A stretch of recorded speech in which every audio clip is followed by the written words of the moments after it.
श्री गुरुदेव दत्त. मी आता खीर बनवते. हे बघा, हे खीरीसाठी शेवया घेतल्या, काजू बदाम घेतले आणि हे बटाट्याची भाजी करणारे बटाटे उकडून घेतले मी. आणि हे भाज्याचं पीठ कालून घेतलेलं आहे, भजे पण बनवणारे. त्यासाठी मी तूप टाकून घेतलेलं आहे आणि आता मी त्याच्यात शेवया सोडते. शेवया पहिले भाजून घेते.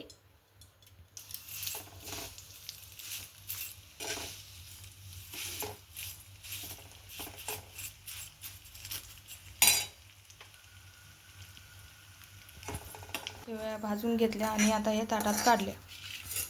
काजू बदाम खलबत्त्यात ताबडतोब कुटून घेतले आणि ही विलायची. आता कढईत तूप टाकलं, आता त्याच्यात दूध टाकते.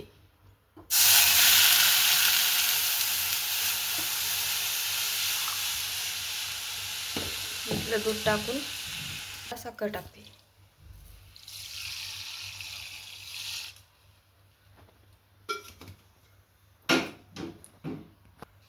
आता ती साखर याच्यात विरघळून थोड्या वेळ हलवते त्याला आणि लगेच त्याला उकळी आली की त्याच्या शेवया टाकून घेते. ही आता उकळी आली दुधाला.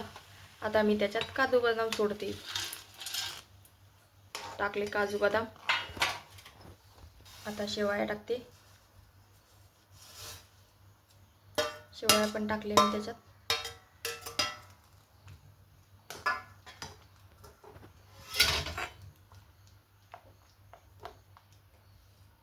हे बघा, झाली खीर तयार. साठी कढईत तेल टाकून घेतलं. आता तेल तापलं की त्याच्यात भजे सोडते.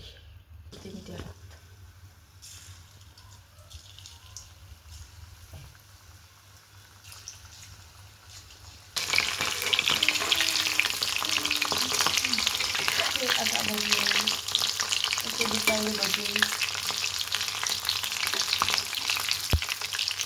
चला, आता झाले भजे. आता मी त्याला काढते. हे बघा भजे किती छान झाले. बटाट्याची भाजी करते. त्याच्यात मी मिरचीचा ठेचा टाकला,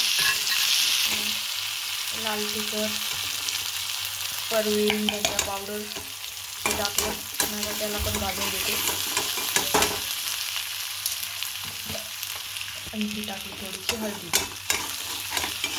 आता बटाटे टाकते.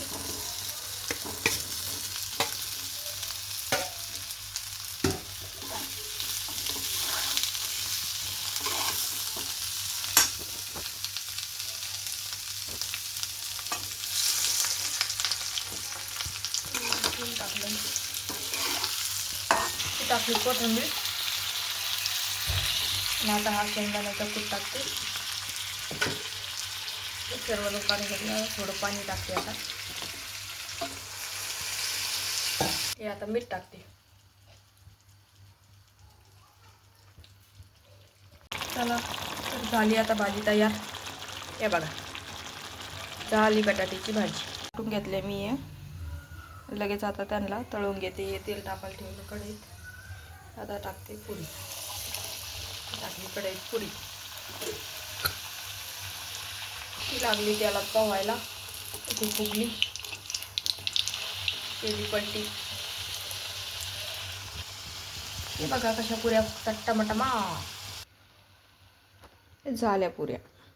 पण करते. हे बघा, ही बटाट्याची भाजी, ही खीर, ही भजे, ही पुरी.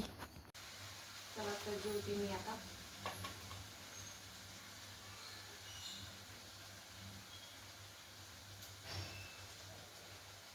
भारी झाली खीर. सगळा स्वयंपाक भारी झाले. चला आता भेटू द्या. Bye bye.